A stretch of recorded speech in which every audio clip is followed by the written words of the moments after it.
నిన్న మీరు భావన చేశారనుకుంటాను. ప్రభుముద్రిక మేలిముఖ మాహి జలధి లాంగి గై అచర జనాహి, దాని గురించి భావన చేశారేమో. నన్ను చెప్పాలి అని మాత్రం అనుకోవద్దు, నాకు తెలీదు, మీకే విడిచిపెట్టాను, అది మీరే భావన చేయండి అని.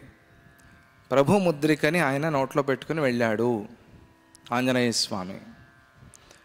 ప్రభు ముద్రిక ఎందుకు ఇచ్చాడు ఆయన? ప్రభు అంటే ఎవరిక్కడ? రామప్రభు అని, అంటే శ్రీరామచంద్రుడు. ఆయన్ని ప్రభువు అంటారు. ఆయన స్వామి, మనం ఆయన సేవకులము అనేది భక్తిలో చాలా ఒక పెద్ద స్థాయి. దాన్ని దాస్య భక్తి అంటారు. ఆంజనేయ స్వామి దాస్య భక్తిలో ఉంటారు కాబట్టి ఆయన స్వామిని సంబోధించినప్పుడల్లా ప్రభు అని పిలుస్తారు. ఓ ప్రభువా అంటే నన్ను పరిపాలించేవాడా అని. విష్ణుతత్వం కదా శ్రీరామచంద్రుడు, అందువల్ల నన్ను కాపాడేవాడా ఓ ప్రభువా. రాజు అంటే కాపాడేవాడు కదా, రక్షించేవాడిని, మనస్సుకి ఆనందాన్ని కలిగించేవాడిని రాజు అంటారు. ఓ ప్రభువా అని పిలుస్తాడు ఆంజనేయ స్వామి. అందువల్ల ఆ శ్రీరామచంద్రుడిని ప్రభు. ఆ ప్రభు ఏం చేశాడు? ముద్రిక ఇచ్చాడు. ఏ ముద్రిక? రామనామాంకితమైన ముద్రిక ఇచ్చి దీన్ని తీసుకువెళ్ళి నువ్వు సీతా అమ్మవారిని చూసినప్పుడు ఇవ్వు, లేకపోతే సీత నిన్ను నమ్మదు అన్నాడు. అంటే ఎవరైనా ఏదైనా ఇస్తే ఏం చేయాలి? మనం జాగ్రత్తగా తీసి పెట్టాలి, ఒక డబ్బాలో పెట్టుకుని వెళ్ళాలి. లేకపోతే అది ఉంగరం కాబట్టి ఒక వస్త్రానికి పై ఉత్తరీయానికి కట్టుకోవాలి దాన్ని. కానీ అలా చేయలేదు ఆయన. ఏం చేశాడు? మేలి ముఖ మాహి నోట్లో ఖర్చుకున్నాడు. ఆ ఉంగరాన్ని నోట్లో పెట్టుకున్నాడు. నోట్లో పెట్టుకున్నవాడు అలా పెట్టుకుని సముద్రాన్ని దాటాడు. దీనిలో ఆశ్చర్యం లేదు అన్నారు. అర్థం ఏమిటి అంటే, ముద్ర అంటే ఏమిటి? ముద్ర అంటే ఏమిటి? ఆనందాన్ని ఇచ్చేది అని అర్థం. ముద్ర అంటే మనం వేస్తాం కదా రకరకాల ముద్రలు. ఇవన్నీ, ఈ ముద్రలన్నీ కూడా జ్ఞానముద్ర, జ్ఞానగమ్య, దశముద్ర, సమారాధ్య, ఇవన్నీ పేర్లు ఉన్నాయి కదా. ముద్ర అంటే ఏమిటి?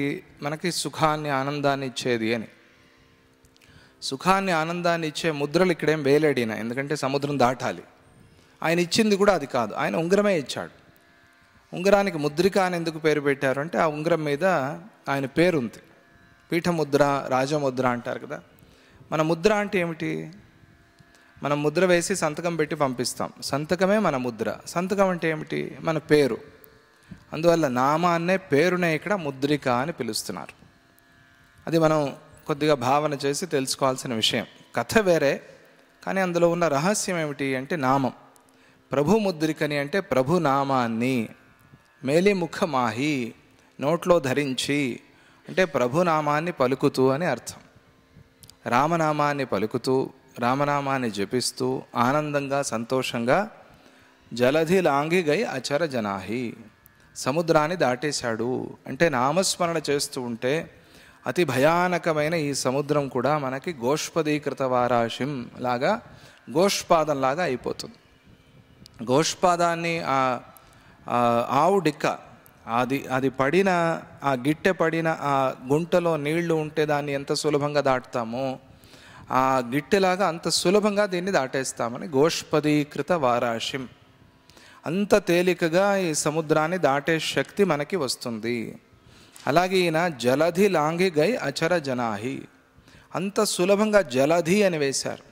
జలధి అంటే సమస్త జలానికి, నీటికి ఒక ఆధారభూతమైన ఒక ప్రదేశము జలధి అంటే. దాన్ని జలధి లాంఘి గై అచర జనాహి, సులభంగా దాటేశాడు, అందులో ఆశ్చర్యం లేదు అన్నారు. అంటే ఎవరైతే భగవన్నామాన్ని పట్టుకుంటారో వారు సులభంగా ఈ భవసముద్రాన్ని దాటుతారు అని చెప్పారు అక్కడ. అది వారి ఉద్దేశము. ఇంకా అనేక అర్థాలు ఉన్నాయి, సూక్ష్మార్థం ఇది. అలాగే పళ్ళు బిగించి పని చేయటం అంటారు, తెలిసి విన్నారా మీరు? తెలుగులో పళ్ళు బిగించి ఏదైనా ఒక పని చేయాలి అంటే పట్టుదల, ఆ పట్టుదల అనేది ఉండాలి మనకి. నేను చేసి తీరుతాను, ఈ పని పూర్తయ్యేంత వరకు నేను విరమించను, విశ్రాంతి అనేది లేదు అని ఆ పళ్ళు బిగించి పని చేయటం, నడుం కట్టి పని చేశారంటారే అలా. ఆయన మేలిముఖ మాహి అంటే పళ్ళు బిగించాడు. ఇంక నేను ఆ సీతా అమ్మవారిని దర్శనం చేసేంత వరకు తిరిగి రాను అని ఆయన సంకల్పం చేశాడు. మధ్యలో విశ్రాంతి తీసుకోను అని సంకల్పం చేశాడు. ఆ పట్టుదలతో ప్రయాణం చేశాడు ఆయన. ఇదే మాటని సుందరకాండలో కూడా చెప్పారు. ఇది ఈ అభిప్రాయాన్ని కూడా మనం భావన చేయొచ్చు. ఇలా భావన చేస్తూ మనం పారాయణ చేసినప్పుడు దాని ఫలం అధికంగా ఉంటుంది. చేయండి మీరు కూడా. అది నిన్న భావన విషయంలో చెప్పుకున్నాం మనం. భావన చేయటం వల్ల మంచి కలుగుతుంది అని ఆ సందర్భంలో హనుమాన్ చాలీసా చెప్పుకున్నాం మనం. కానీ ఇది సందర్భం అది కాదు. మనం యోగ వాసిష్టంలో ఉన్నాము. యోగ వాసిష్టంలో ఇక్కడ లీలాదేవికి ఉపదేశం చేస్తూ అమ్మవారు అన్న మాట నిన్న చాలా చెప్పుకున్నాం మనం. ఆది సృష్టిలో అంటే సృష్టి ప్రారంభంలో అంటే ఈ సృష్టి కాకముందు అని కాదు, కుండ తయారు కాకముందు అని కాదు, మట్టి కూడా పుట్టకముందు అని. అలా అంటే జీవుడు కూడా ఉత్పత్తి కాకముందు, జీవ ఉత్పత్తి కాకముందు, ఆ సందర్భంలో చిత్ అంటే జ్ఞానం, ప్రకాశం అది ఒకటే ఉంది. ఆ ప్రకాశం ఒకటే ఉంది, ఇప్పటికీ అది ఒకటే ఉంది. కానీ మనం అలా భావనలో లేము. మనకు అది మర్చిపోయాం. కాబట్టి ఇంకా చాలా ఉన్నాయి, రెండవది ఉంది అని అనుకుంటున్నాం. మనం ఉన్నది అది ఒకటే. అప్పుడు అది ఒకటే ఉంది, ఇప్పుడు అది ఒకటే ఉంది, భవిష్యత్ కాలంలో కూడా అది ఒకటే ఉంటుంది. ఎందుకంటే త్రికాలాతీతమైంది కాబట్టి అది. అటువంటి ఆ చిత్ ప్రకాశము, జ్ఞాన ప్రకాశము అది ఒకటే ఉన్నప్పుడు ఏదో కారణంతో ఒక స్పందన ఏర్పడింది. ఇది కూడా మనకి చెప్పారు, మళ్ళీ నేను చెప్పవలసిన పని లేదు. ఆ స్పందన ఎందుకు వచ్చింది అని దానికోసమే ఈ శాస్త్రం అంతా. అది నన్ను అడగద్దు, తర్వాత తెలుస్తుంది. అది శుద్ధంగా ఉన్నప్పుడు దానికి ఏం అవసరం వచ్చింది అని ప్రశ్న మనకి. ఆ ప్రశ్న తర్వాత లీలాదేవి అడుగుతుంది, దానికి సమాధానం కూడా చెప్తారు. ఆ చిత్ అనేది, ఆ ప్రకాశ స్వరూపం అనేది అలా ఉన్నప్పుడు దానికి ఒక చిత్వం వచ్చింది. అంటే చిత్ కాస్త చిత్తం అయిపోయింది. చిత్తము చాలా గొప్పది అని మనకు అనిపిస్తుంది. మనస్సు చాలా గొప్పది, మనస్సంకల్పము, మనోరథాలు తీరటము, అంటే మనస్సే అన్నిటికీ ప్రధానము, ఇవన్నీ కూడా మాటలు మనం వింటాం. ఎందుకంటే మనస్సు చాలా సుసూక్ష్మమైనది, అందరికీ తెలిసిన మాటే అది. మనస్సు లేని చోట లేదు. మనకన్నా ముందే మనస్సు వెళ్తుంది, మనం లేకపోయినా మనస్సు ఉంటుంది. మనం ఏది స్మరణ చేస్తే అది మనకి గుర్తు వస్తుంది. ఇదంతా మనస్సు చేసే పనులే కదా. అందువల్ల మనస్సు చాలా గొప్పది అని అనుకుంటాం. కానీ ఈ మనస్సు చేసిన అనర్థమే ఇదంతా. ఈ అనర్థానికి కారణం ఏమిటి? ఈ దుఃఖానికి కారణం ఏమిటి? ఈ సమస్యకి కారణం ఏమిటి? ఈ తాపత్రయాలకి కారణం ఏమిటి అని వెతుకుతూ వెళ్ళినప్పుడు మనస్సే అని తెలుస్తుంది మనకి. ఆ జ్ఞాన ప్రకాశం కాస్త చిత్వం అయిపోయింది, లేదా చిత్ అయిపోయింది. చిత్ కాస్త, చిత్ అన్నప్పుడు మనం తెలుగులో రాసుకున్నప్పుడు కానీ కన్నడలో ఏ భాషలో రాసినా సరే ఒక పొల్లు, చిత్ అనే ఒక పొల్లుతో రాస్తారు. పొల్లు అంటే తెలుసు కదా, చిత్ అంటే CHIT అంతే. అది కాస్త చిత్తం అయిపోయింది, అంటే TTA అయిపోయింది, చిత్తం అయిపోయింది. ఇంగ్లీష్లో చెప్తే బాగా అర్థమవుతుంది. చిత్ కాస్త చిత్తం అయిపోయింది. దాంతోపాటుగా ఇంకొక ఇంకొక A ఎక్స్ట్రా చేరింది. అప్పుడు అదేమైంది? చిత్తమైంది. చిత్తని పొల్లుతో ఆపేస్తే కనుక సమస్య లేదు. దాని చిత్తం అయిపోయింది. అదిగా ఉండకుండా దాని భావము అనే ఒకటి తయారైంది. దాని భావం అంటే అల్పమే కదా. నేను గొప్ప, నా భావం గొప్ప అంటే నేనే గొప్ప, నేను ఉంటే కదా నా భావం. అలాగే ఆ చిత్ కాస్త చిద్భావం అయిపోయింది. చిద్భావం అయినప్పుడు అది చాలా పెద్దగా ఉండాల్సింది, అనంతంగా ఉండాల్సింది కాస్త అల్పమైపోయింది. అంటే ఆయా చిత్తును బట్టి, ఆయా జీవుణ్ణి బట్టి ఆధారపడి ఉంటుంది. వాడు ఎలా భావన చేస్తున్నాడు, ఆయా జీవుడు చాలా పెద్దగా భావన చేస్తే పెద్ద భావనే ఉంటుంది. వాళ్ళు సంపాదించినంత వాళ్ళకు వస్తుంది అని చెప్తారు కదా. అలా వాళ్ళు చేసుకున్నంత, అంటే చేసిందే మనం అనుభవిస్తాము అని చెప్తారు కదా. కర్మ ఎవరు చేసుకున్న వాడికి చేసుకున్నంత అంటారు కదా. ఎవరెవరు ఎంతెంత భావన చేస్తారో మాడిద్దున్నో మారాయా అని కన్నడలో ఒక సామెత. అంటే మనం ఎంతవరకు ఎంత చేశామో అంత ఫలం మనకి వస్తుంది. అలాగే చిత్తంలో కూడా ఎవరెవరు ఎంతెంత భావన చేశారో అంతంత భావన. ఆ చిత్తాన్నే లేదు నేను ఆ అఖండమైన పరమాత్మనే అని భావన చేస్తే చిత్తమే లయించిపోతుంది. అఖండ పరమాత్మ చిత్తం ఎట్లా అవుతుంది? చిత్తే అవుతుంది.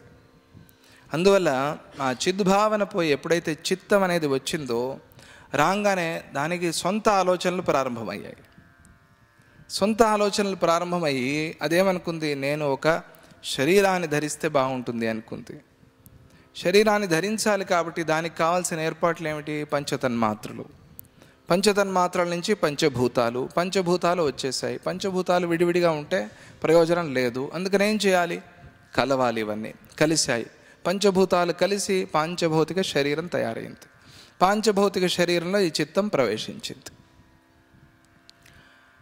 కానీ ఈ చిత్తము లేకుండా పాంచభౌతిక శరీరం లేదు, దానికి విలువ లేదు.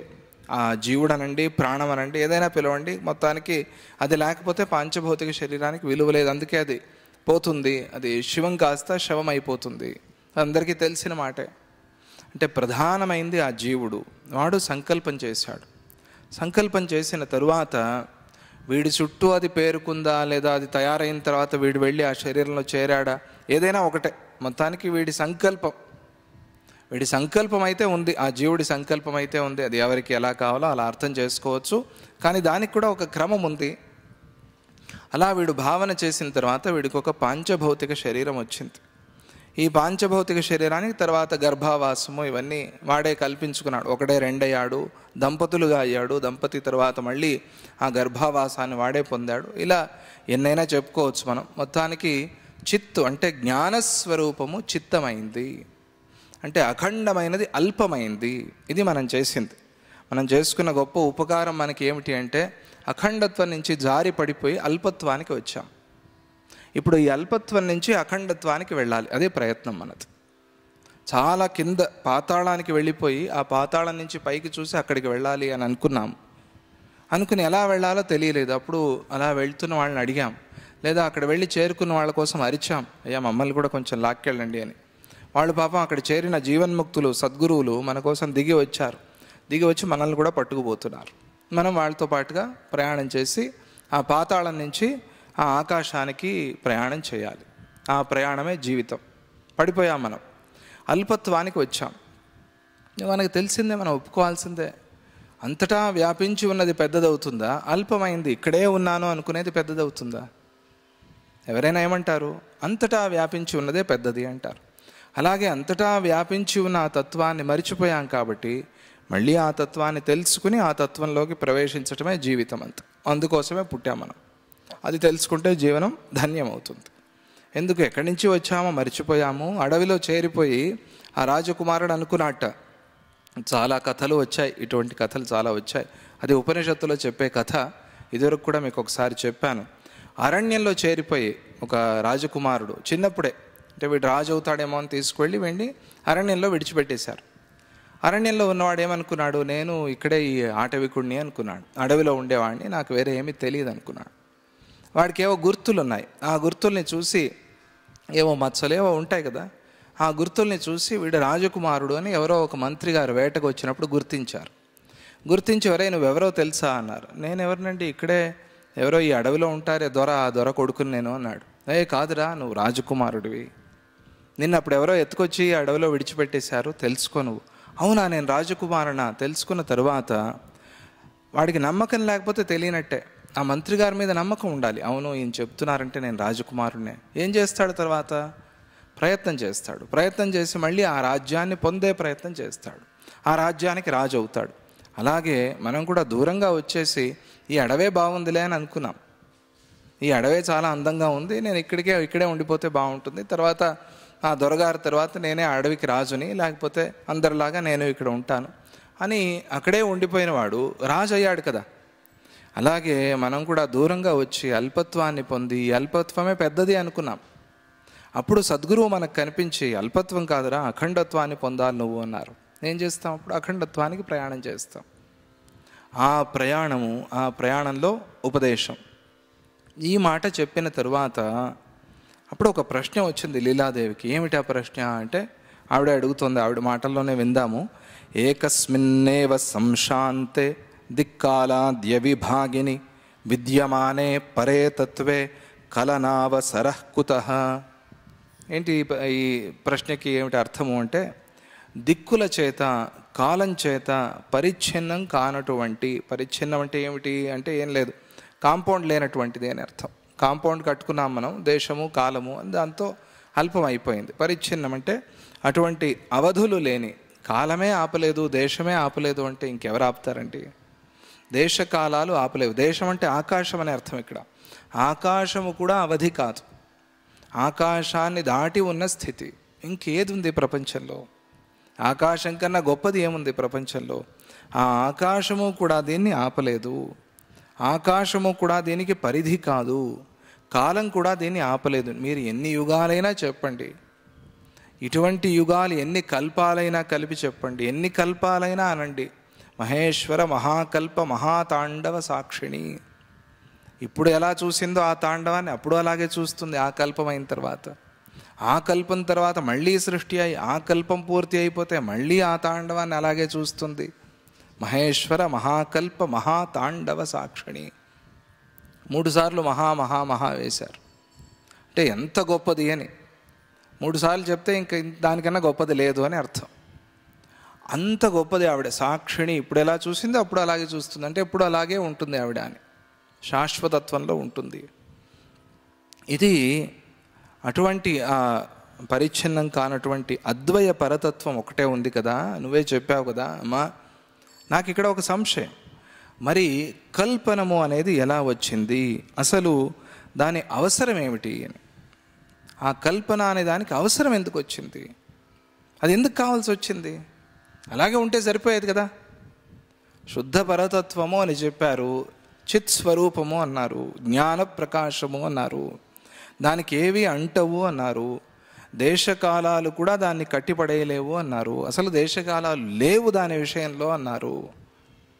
మరి అటువంటి స్థితిలో ఉన్నప్పుడు అలాగే ఉండొచ్చుగా పరమాత్మ ఒక్కడే అయినప్పుడు హాయిగా ఉండేవాళ్ళం కదా. ఎందుకు ఇది తాపత్రయం, దీని అవసరం ఏమొచ్చింది, ఇలా కల్పన చేయాల్సిన అవసరం ఎందుకు వచ్చింది?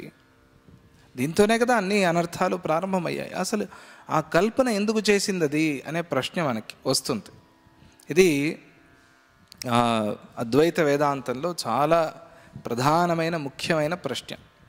ద్వైతంలో అయితే దీన్ని చాలా సులభంగా ఏమంటారు అంటే ఇది భగవంతుడి లీల అనేసి కొట్టేస్తారు, అయిపోయింది. భగవంతుడి లీల అంటే ఇంకేం మాట్లాడతాం మనం. ఆయన ఇష్టం అంటే ఏమి, దానికే సమాధానం లేదు. ఆయన ఇష్టం అండి, ఆయన అలా అనుకున్నాడు చేశాడు అంతే. అరే ఆయన ఎందుకు ఇష్టపడ్డాడండి, ఆయనకు అసలు ఇష్టం ఎందుకు కలిగింది? మనలాగే ఇష్టాలు కోరికలు కలిగితే భగవంతుడికి మనకి తేడా ఏమిటి అనే ప్రశ్న వస్తుంది కదా. ఆ ప్రశ్న వస్తుంది కాబట్టి అద్వైత వేదాంతం తెలుసుకోవాలి మనం. ఎందుకు వచ్చింది ఆ కల్పన అంటే ఇక్కడ భగవంతుడి లీల లేదు అని కాదు అద్వైతంలో, ఈశ్వర భావమే, శేశ్వరవాదమే. కానీ మనం మాట్లాడుతుంది ఈశ్వరుణ్ణి దాటి ఉన్న స్థితి. 3 స్థాయిలు కదా. ఇదేమిటిది కొత్తది ఏదో మాట చెప్పారు మీరు అని అనుకోవద్దు. మనుష్య స్థాయి అంటే భూలోక స్థాయి, తర్వాత దేవతా స్థాయి, తర్వాత పరమాత్మ. అది స్థాయి అనలేము, అది సర్వవ్యాపకం కాబట్టి తర్వాత పరమాత్మ. ఈశ్వరత్వాన్ని దాటి మనం పైన మాట్లాడుతున్నాం. ఈశ్వరత్వానికి పైన మాట్లాడుతున్నాం కాబట్టి అలాగే మనం అర్థం చేసుకోవాలి. అక్కడ లీల అని ఎందుకు లేదు, ఎందుకంటే ఆయన నిష్క్రియుడు. నిష్క్రియ, నిష్పరిగ్రహ నామం చదువుతున్నాం కదా అమ్మవారి పేర్లలో. నిష్క్రియ, ఏ క్రియ ఏ పని లేనిది అని ఇవన్నీ ఈ నామాలన్నీ మనకి వేదాంతాన్ని చెప్తాయి. ఆ నిష్క్రియత్వం అన్నప్పుడు ఏమిటి, కల్పన కూడా ఉండకూడదు కదా, సంకల్పం కూడా ఉండకూడదు కదా. సంకల్పం కూడా క్రియే కదా. అందుకనే కృష్ణ పరమాత్మ గీతాచార్యుడు ఏమన్నారు గీతలో అంటే, నహి కశ్చిత్ క్షణమపి జాతు తిష్టత్య కర్మకృత్. క్షణం కూడా నువ్వు కర్మ చేయకుండా ఉండలేవు. ఒక క్షణం కర్మ చేయకుండా ఉందాము అని అనుకోలేవు. కర్మే చేస్తూ ఉంటే, కర్మలు మానేసి చేయి కట్టుకుని కూర్చుంటే కర్మ చేస్తున్నట్టే లెక్క. ఏ కర్మ? నేను అన్ని కర్మలు మానేసి కూర్చున్నాను అనుకుంటున్నావు కదా, ఆ అనుకోవటం కూడా కర్మే. ఇది కూడా పోతే కానీ నువ్వు నిష్క్రియుడివి కావు. అది సాధ్యమే లేదు కాబట్టి సత్కర్మ చెయ్యి.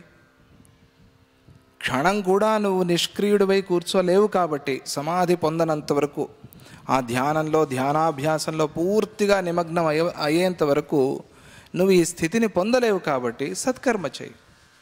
పోనీ సత్కర్మ కూడా నాకు బంధకం అయిపోతుంది, ఎప్పుడూ ఇది అది అది ఇది అని వెతుకుతూ ఉంటాను నేను, ఈ వ్రతము ఆ పూజ అని, ఇది శ్రమతో కూడిన పని అని అనుకుంటే పోనీ దాన్ని కొద్దిగా తగ్గించుకో, ధ్యానాన్ని కొద్దిగా పెంచుకో అని చెప్తారు తప్పించి, ఏదో ధ్యానం గురించి వినంగానే పూర్తిగా ఉన్న విగ్రహాలు పూజలు వ్రతాలు ఈ పుస్తకాలన్నీ కాల్చేసి ఇదంతా వేస్ట్, ధ్యానం కూర్చున్నాడు, ధ్యానం కుదరలేదు వీడికి ఏదో అనిపించింది, నేను ఎంత కూర్చున్నా కూడా నాకేదో విఘ్నాన్ని కలిగిస్తోంది ఏదో శక్తి, అన్నీ విడిచిపెట్టేశాను, నేను గుహలో కూర్చున్నాను, పూజ వ్రతము హోమాలు ఇవన్నీ వదిలేశాను, నేను కూర్చున్నాను ధ్యానం చేయాలని, ఏదో విఘ్నం వస్తోంది నాకు. గురుగారిని పట్టుకున్నాను, గురుగారు చెప్పారు ధ్యానం చేయి, సరే ఆయన మాట విని మళ్ళీ ధ్యానంలో కూర్చున్నాను. మళ్ళీ విఘ్నాలు వస్తున్నాయి. అప్పుడు ఏమనిపిస్తుంది? నాకు అతీతమైన శక్తి ఏదో ఉంది, ఆ శక్తి నాకు విఘ్నాన్ని కలిగిస్తోంది. అది ఏ శక్తి? అదే దేవతా శక్తి, అదే గణపతి. అంటే ఆయన ఎందుకు విఘ్నాన్ని కలిగిస్తాడు అంటే నీ చిత్తాన్ని దృఢం చేయటానికి, నీ చిత్తం కేంద్రం అవటానికి, కేంద్రీకృతం అవటానికి, ఏకాగ్రత కోసం ఆయన ఆ విఘ్నాన్ని కలిగిస్తాడు.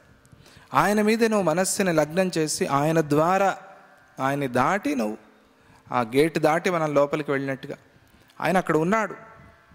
అందుకనే ఆ పూజలో ఆయన లంబోదరాయ నమః. ఎక్కడుంటాడు లంబోదర అంటే ద్వారంలో ఉంటాడు. ద్వారదేవతాభ్యో నమః. ద్వారదేవత ఆయన లంబోదరుడు. ఆయన్ని ప్రార్థన చేసి లోపలికి వెళ్తాం శ్రీవిద్యలు. అందువల్ల దీన్ని పూర్తిగా మనం వదిలేయటానికి లేదు, వదిలేయమని కూడా చెప్పదు వేదాంతం.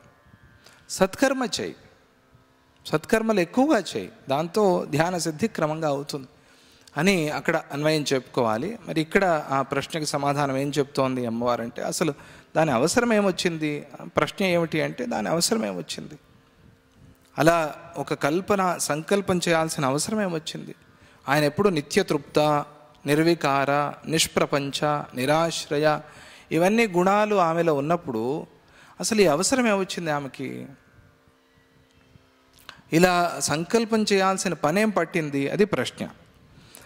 పూర్వం సరస్వతి అమ్మవారే చెప్పింది కదా ఉపదేశం చేస్తూ, అంతా కల్పితమే అనే మాట.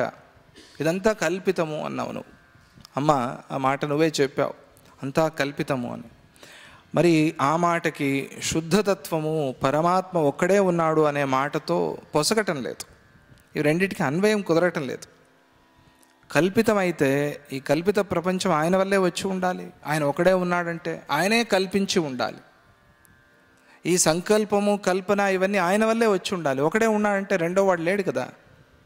మరి ఆయన ఎందుకు ఈ సంకల్పం చేశాడు? ఆయనలో ఎందుకు ఈ కల్పన వచ్చింది? ఆయనకే మాయ, ఆయనకే మోహమా, ఆయనకే భ్రాంత, ఆయనకే అజ్ఞానమా, ఆయనకే అవిద్య? ఎవరికి ఇవన్నీ అనే ప్రశ్న వస్తుంది కదా. ఈ కల్పన ఎవరికి అనే ప్రశ్న వస్తుంది కదా.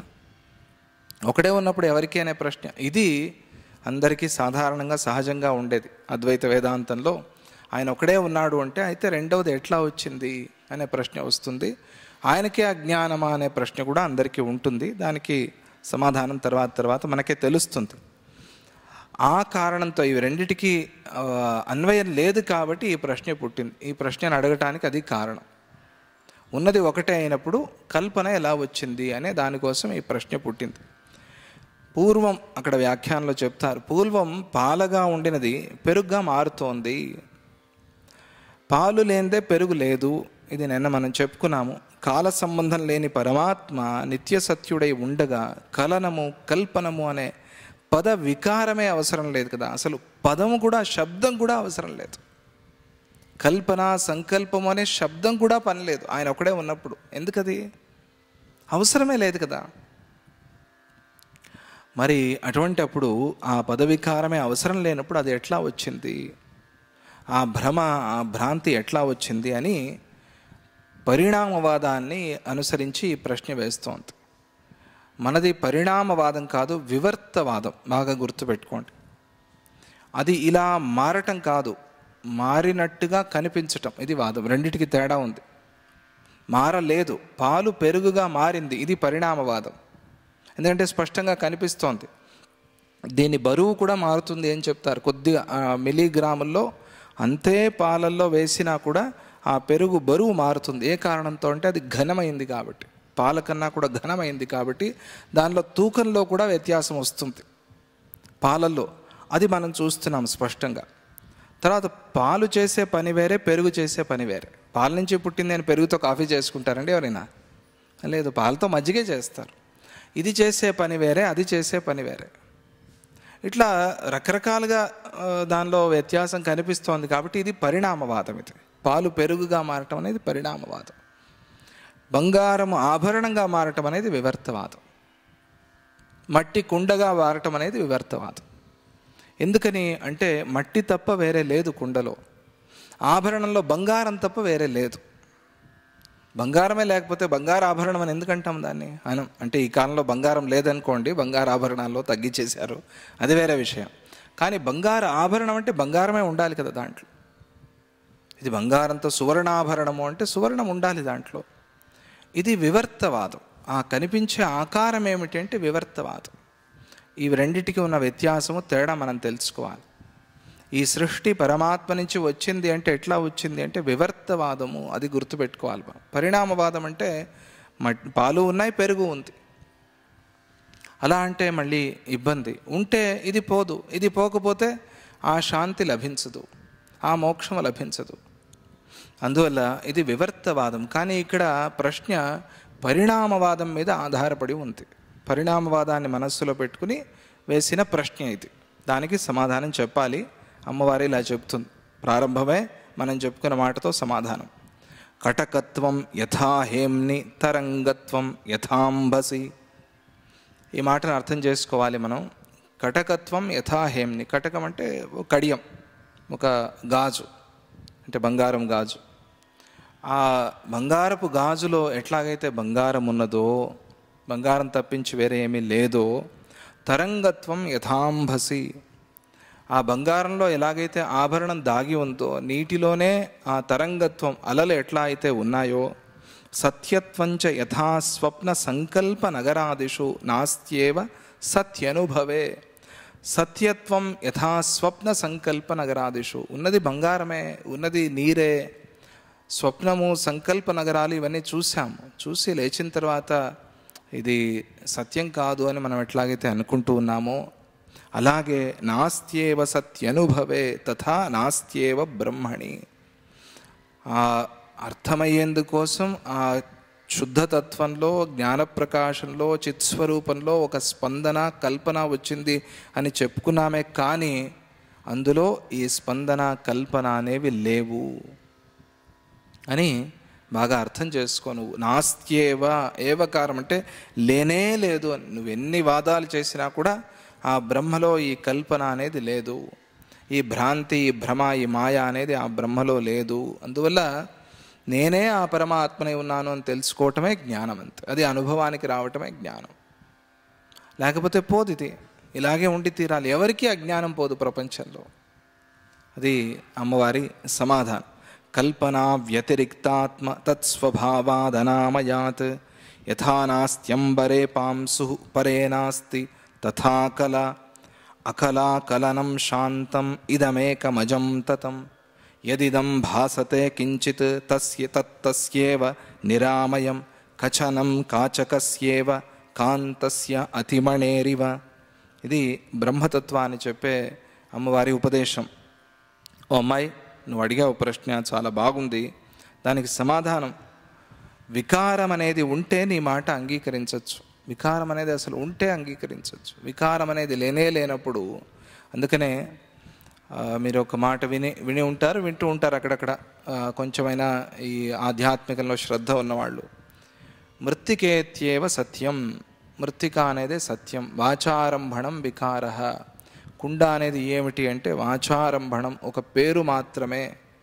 ఆ పేరు వల్ల ఈ వ్యవహారం ప్రారంభమైంది. వాచారంభణం వికార. వికారం అంతవరకు మాత్రమే. సత్యాన్ని ఆలోచించి చూస్తే వికారం అనేది లేనే లేదు అనే మాట వింటాం మనం.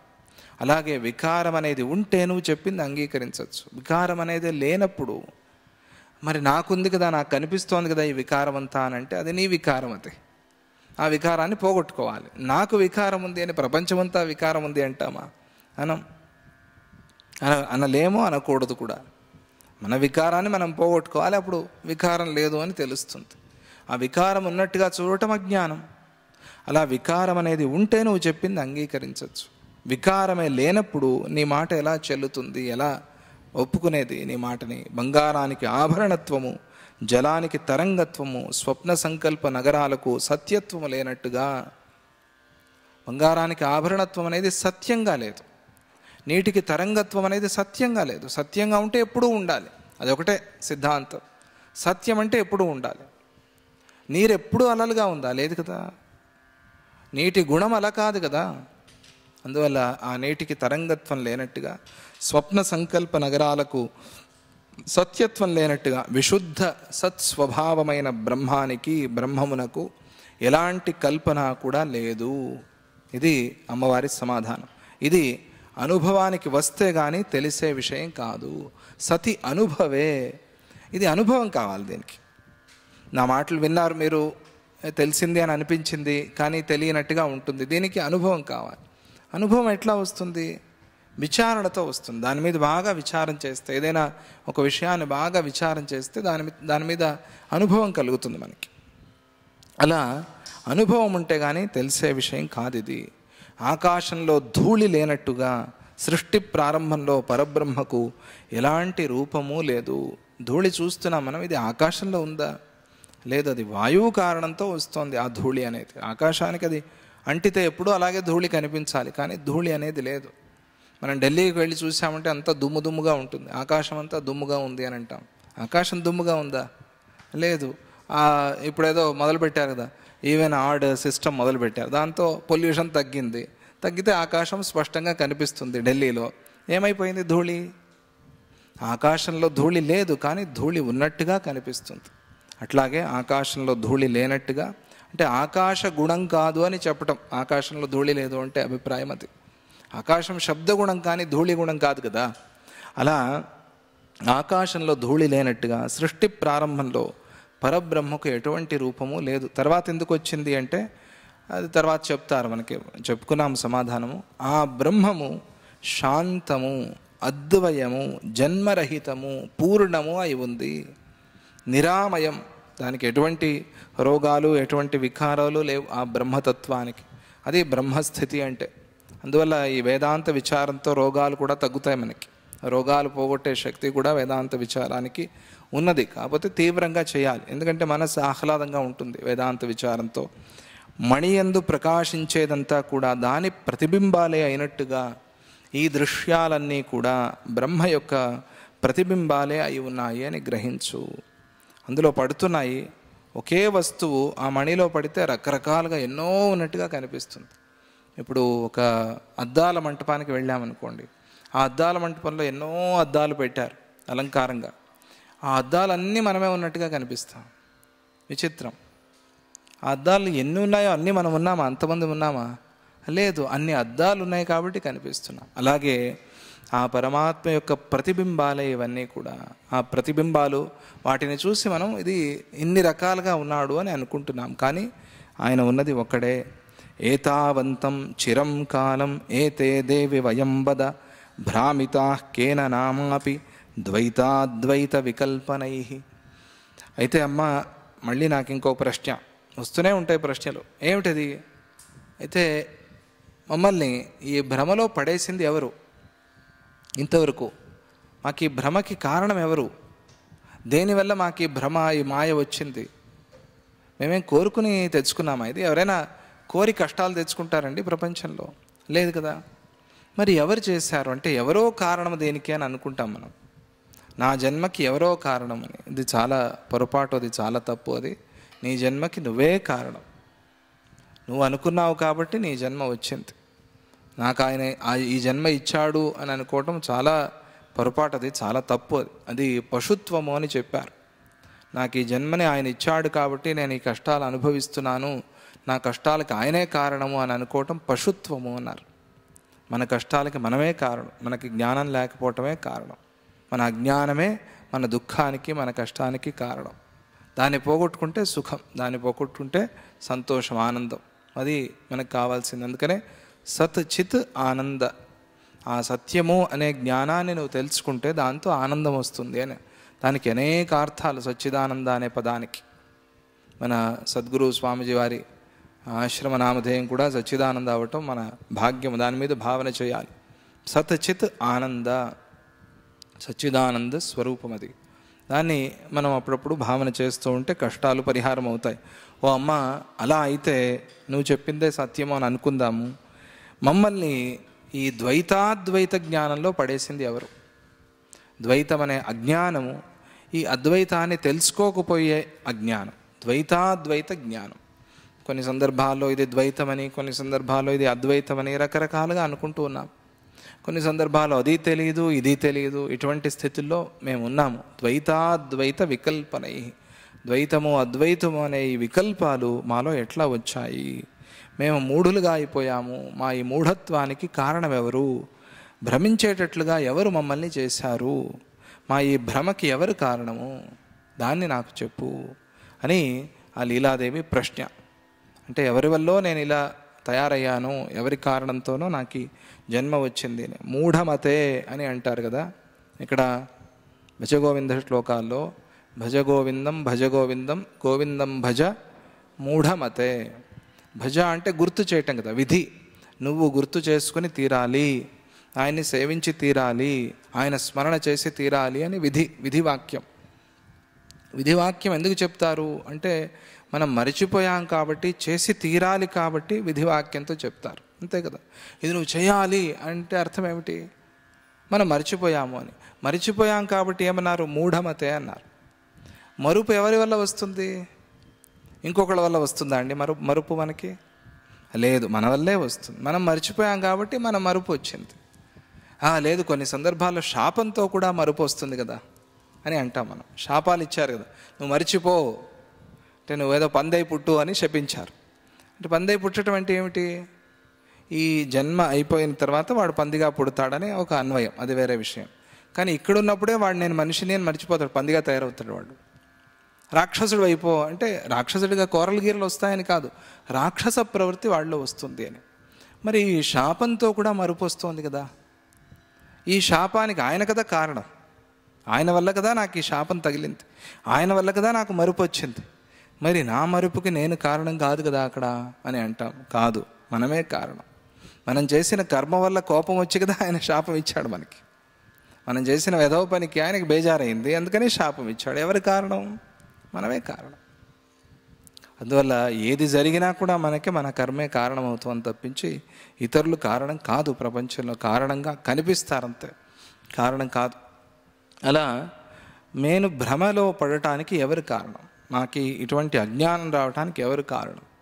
ఇది నా ప్రశ్న. ఇప్పటి వరకు అమ్మవారు చెప్పిన భ్రాంతికి కారణం ఎవరు, ఏమిటి అనేది ఆ లీలాదేవి అడుగుతోంది. అక్కడ అమ్మవారు చెప్తుంది ఎందుకు అది వచ్చింది, ఎందుకు ఆ అజ్ఞానం వచ్చింది అంటే అవిచారేణ తరలే భ్రాంతాసి చిరమాకుల అవిచార స్వభావోత్థ సవిచారాద్ వినశ్యతి. అంటే ఎంత అద్భుతంగా ఉపదేశం చేస్తుంది అమ్మవారు చూడండి.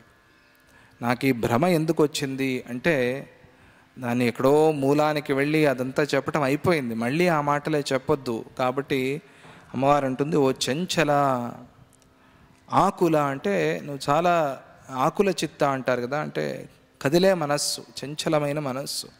అటువంటి చంచలమైన మనస్సుతో నువ్వు ఉన్నావు, సరిగ్గా విను అని అర్థం. నేను చెప్పేదాన్ని సరిగ్గా విను, అర్థమవుతుంది. ఈ ప్రశ్నే పుట్టదు. ఓ చంచల స్వభావం కలదానా, నిన్ను ఇంతవరకు అవిచార స్వరూపమైన మోహమే భ్రమించేటట్లుగా చేస్తోంది. అవిచారం, విచారం అనేది లేకపోవటం, ఆలోచన అనేది లేకపోవటం. అసలు బుద్ధి ఉందా లేదా నీకు అంటారు కదా, విచారణ ఉందా లేదా, ఆలోచిస్తావా లేదా, ఆలోచన ఉందా లేదా నీకు అంటారు. అంటే కొద్దిగా చేసే కర్మని ఆలోచించి చేయాలి. అలాగే విచారం లేకపోవటం వల్ల నీకు ఈ భ్రమ వచ్చింది, మోహం అనే భ్రమ వచ్చింది. స్వభావజనితమైన అవిచారము విచారం వల్లే నశిస్తుంది. అవిచారం అనేది స్వభావజనితం. ఎందుకు మనం విచారం చేయట్లేదు అంటే అది స్వభావజనితం, ఆ స్వభావంతో వచ్చింది. అది ఎలా పోతుంది అంటే విచారంతో పోతుంది. నేను విచారించకపోవటం కూడా నా స్వభావమే అని తెలుసుకుని ఎవరైతే విచారణ చేస్తారో అటువంటి వారికి అవిచారం అనేది పోతుంది. విచారంతోనే అవిచారం పోతుంది. ఆ మోహము భ్రమ అనేది విచారణ వల్లే పోతుంది. బాగా ఆలోచన చేయి, దాని మీద మథన చెయ్యి, అప్పుడు నీకు ఈ మోహం అనే కష్టం పోతుంది. విచారంతో బ్రహ్మప్రాప్తి కలుగుతుంది. నిరంతర విచారం చేయాలి. అందుకే మనం చెప్పుకున్నది నిన్న ప్రారంభంలోనే చెప్పారు, శమః విచారః సంతోషః చతుర్థః సాధు సంగమః. శమం అంటే మనోనిగ్రహం, ఇంద్రియ జయం. విచారః అంటే ఇప్పుడు చెప్తున్నది ఎంక్వైరీ, అడిగి తెలుసుకోవటం, తెలుసుకున్న దాన్ని విచారణ చేయటం. సంతోష ఆనందంగా ఉండటం, సంతోషంగా ఉండటం. సాధు సంగమ, సత్పురుషుల సమాగమంలో ఉండటం, సద్గురు సాంగత్యంలో ఉండటం. ఇవి 4 మోక్షానికి కారణాలు అని చెప్పారు. ఇవి 4 వల్ల మోక్షం వస్తుంది. 4 లేకపోయినా కూడా ఏదో ఒక దాన్ని పట్టుకున్నా చాలు అన్నారు. ఏదో ఒక దానిలో ఉన్నా కూడా మనకి ముక్తి అనేది లభిస్తుంది. ఈ విచారం వల్ల బ్రహ్మప్రాప్తి కలుగుతుంది. విచారణ చేయకపోవటం వల్ల భ్రాంతి మరియు దుఃఖము కలుగుతాయి. విచారణ చేయకపోవటం వల్ల భ్రాంతి కలుగుతోంది. అందుకనే ఏదైనా దుఃఖం, ఏదైనా కష్టం వస్తే దీన్ని ఫాస్ట్ ఫార్వర్డ్ చేసుకుని ఒక 20 సంవత్సరాల తర్వాత నాకు ఈ దుఃఖం వస్తే నేను ఎట్లా ఉంటాను అని చూసుకోవాలట. అది యోగి లక్షణం. ఒక 20 సంవత్సరాల తర్వాత ఈ దుఃఖం వస్తే నేను నవ్వుతాను. అప్పుడు చిన్నదండి, ఆ రోజు ఎంత బాధపడిపోయానో, నేను ఎంత ఏడ్చానో ఆ రోజు.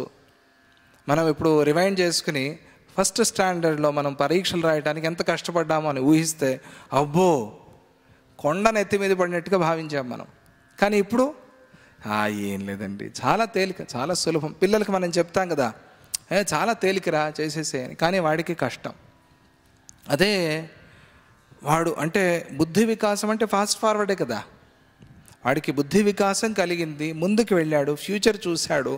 వాడికి ఈ సమస్య చాలా తేలిక అనిపించింది, సులభంగా సమస్యను దాటేశాడు. ఇదే యోగి చేసేది. యోగి ఇంకా ఎక్కడి వరకు వెళ్తాడు తెలుసా? భయంకరమైన రోగం వచ్చిందనుకోండి, ఈ శరీరమే అయిపోయిన తర్వాత నేనేమవుతాను అని ఆలోచన చేస్తాడు. తట్టుకోలేని భయంకరమైన రోగం వచ్చింది. చిన్న సమస్య అయితే కొన్నేళ్ల తర్వాత వెళ్ళి మనం చూడొచ్చు. ఇది దొరకలేదే, అది దొరకలేదే అని బాధపడుతూ అలాగే ఫాస్ట్ ఫార్వర్డ్ చేసుకుని వెళ్తే 20 ఏళ్ళ తర్వాత ఏమో ఆ రోజు ఊరికి అనవసరంగా ఏడ్చానండి, అల్పమైన దానికోసం ఆ రోజు ఏడ్చాను అని అనిపిస్తుంది. ఆ విచారం కూడా లేకపోతే ఇంకా 20 ఏళ్ళ తర్వాత కూడా ఏడుస్తూనే ఉంటాం మనం. అట్లా ఏడుస్తూ ఉండాల్సిందేనా ఎప్పుడు? అందుకనే ఒక భయంకరమైన రోగం వచ్చింది, డాక్టర్ చెప్పాడు ఇంకా కష్టం అండి. అప్పుడు ఆ యోగి ఏం చేస్తాడు? ఈ శరీరం అయిన తర్వాత నేనేమవుతాను అని ఆలోచన చేస్తాడు. అప్పుడు ఏం సమాధానం వస్తుంది వాడికి? అప్పటి వరకు విచారం చేసి ఉంటే నేనేమవుతాను, నిజమైన గురుభక్తుడైతే నేను మళ్ళీ గురువు దగ్గరికే చేరుకుంటాను అని అనుకుంటాడు. లేదా మంచి భగవద్భక్తి ఉంది, నేను మళ్ళీ భగవద్భక్తుడిగానే పుడతాను అని అనుకుంటాడు. నాకు కలిగిన నష్టమేముంది? లేదు వేదాంత విచారంలో ఉన్నాడు, నాకు అసలు చావే లేదే అని అనుకుంటాడు. చావే లేని దానికి నేనెందుకు బాధపడాలి అని అనుకుంటాడు. అనుకుంటే సుఖమా దుఃఖమా చెప్పండి? అలా అనుకోవటం వల్ల సుఖమే. అప్పుడు ఈ కలిగిన ఈ పెద్ద ఒక సమస్య చాలా తేలికైపోతుంది, చాలా ఈజీ అయిపోతుంది. ఈ కష్టాన్ని దాటడం కూడా చాలా సులభం అయిపోతుంది. ఇది ఒక ఉపాయం. అలా నువ్వు విచారణ చేస్తే భ్రాంతి దుఃఖం అనేవి ఎగిరిపోతాయి. గురువులను అడిగి తెలుసుకోవటము, దాంతో ఈ దుఃఖము భ్రాంతి అనేది పోతుంది. విచారణ అంటే అడిగి తెలుసుకోవటం కదా. ఎంక్వైరీ, ఒక కౌంటర్ పెట్టి ఉంటారు, ఎంక్వైరీ కౌంటర్. అది లేకపోతే ఎంత కంగారు పడిపోతాం మనం. ఎయిర్పోర్ట్లో వెళ్ళినప్పుడు కనిపిస్తూ ఉంటుంది, కౌంటర్ ఉంటుంది కానీ టీవీ ఉంటుంది, ఆ డిస్ప్లే ఉంటుంది అక్కడ, పలానా ఫ్లైటు పలానా గేట్. వెళ్ళంగానే అక్కడికి వెళ్తాం, చూస్తాం, సుఖంగా వెళ్ళి కూర్చుంటాం. ఇంకా 3 hours ఉందండి, పర్వాలేదు, వెయిట్ చేయొచ్చు హాయిగా. అది లేకపోతే ఎంత కంగారు పడతాం మనం. అది ఎప్పుడైనా అనుభవించారు మీరు? పోనీ రైల్వే స్టేషన్ బస్ స్టాండ్లో అయినా ఆ బస్సు రాలేదు టైంకి, వచ్చి వెళ్ళిపోయిందో తెలియదు, వస్తుందో రాదో తెలియదు, ఈ బస్సు కోసం వెయిట్ చేయాలా, వేరే బస్సులో వెళ్ళాలా తెలియదు. ఏం చేస్తాం అప్పుడు?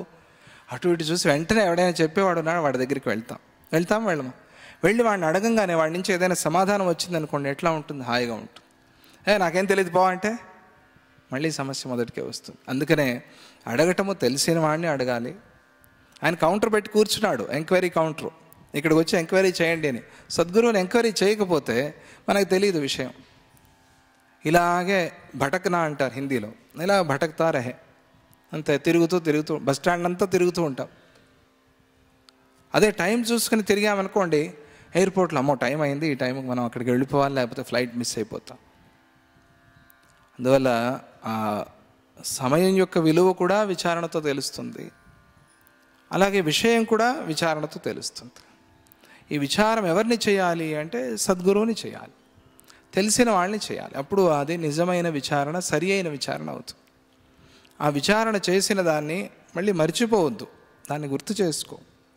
చూసావు కదా టీవీలో ఎన్నింటికి ఫ్లైట్ బయలుదేరుతుందని, మర్చిపోయి పడుకోవద్దు, పోయి అప్పటికే మిస్ అవుతావు. విచారణ చేసి కూడా ఫ్లైట్ మిస్ అయ్యావు, ఎందుకు? అందుకే విచారణ చేసిన దాన్ని మర్చిపోయావు. ఇదే వ్యవహారాన్ని ఆధ్యాత్మికానికి అన్వయించుకునే విధానం. ఇవన్నీ జరుగుతూ ఉంటాయి కదా మన లైఫ్లో. ఓహో ఇదే ఆధ్యాత్మికంలో జరుగుతూ ఉంటుంది. ఇదే ఆధ్యాత్మికంలో జరిగినప్పుడు దానివల్ల కలిగే నష్టం చాలా అల్పం. ఆధ్యాత్మికంలో నష్టం జరిగితే చాలా కష్టం. వ్యవహారంలో నష్టం జరిగితే తర్వాత పూడ్చుకోవచ్చు, కానీ ఆధ్యాత్మికంలో జరిగే ఒక్కొక్క నష్టానికి చాలా నష్టపోతూ ఉంటాం మనం.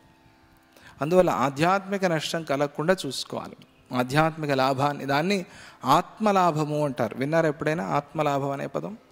ఆత్మలాభం, ధనలాభము కాదు, విద్యాలాభము కాదు, ప్రాణలాభము కాదు, ఇది ఆత్మలాభం. ఏమిటి ఆత్మలాభం అంటే? అంటే ఇది ఆధ్యాత్మిక లాభమే ఆత్మలాభం. ఆత్మలాభం కలుగుతుంది అని చెప్తారు. ఆ గురువుని ఆశ్రయించడం వల్ల ఆత్మలాభం కలుగుతుంది. ఆత్మ అంటే నిజమని, నిజమైన లాభం కలుగుతుంది. ఆ లాభాన్ని మనం అందరం కూడా పొందుదాము సద్గురు కృపతో అని చెప్తూ